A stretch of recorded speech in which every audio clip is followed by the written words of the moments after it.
G'day guys, today I thought we could have a chat about the black-headed python. Now the black-headed python is highly sought after by many reptile keepers, and there's a good reason why. Look at how gorgeous these animals are.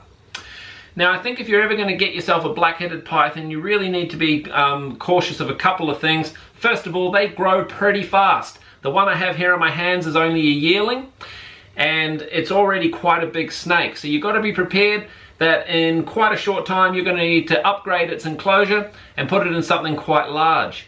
Now typically these guys are classed as terrestrial animals, but I've got climbing stuff in its enclosure and it definitely uses them.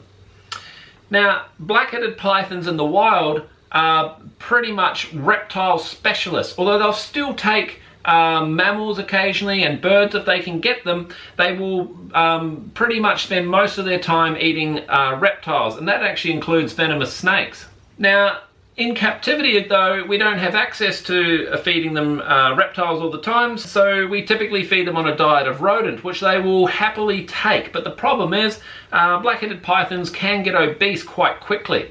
So what I do is I will feed these guys smaller prey items more regularly, and the theory behind that is that the prey items I give are usually a small or medium rat, which do not have a lot of fat on them, and I believe that helps with the quite common obesity problem. Now the great thing about black-headeds though is they are very docile animals. They make amazing pets. But I have to warn you that they can have very, very strong food drives, and it's often advised to go in with a hook first, just to make sure they know you're coming, to make sure that you are not food, because they might just launch into food mode and have a go at biting you.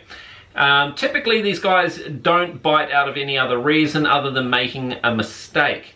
They sometimes do get a little bit defensive, sometimes when they're young or if they've never been handled much, and they may bluff strike quite a lot. I find typically that some of my other black-headeds might just headbutt you, strike with their mouth closed, but I don't actually think I've ever been bitten by a black-headed.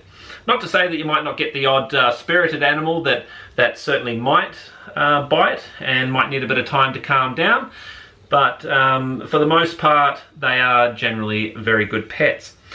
Alright guys, well that's black-headed pythons. Thank you very much for watching, and we'll catch you in the next video.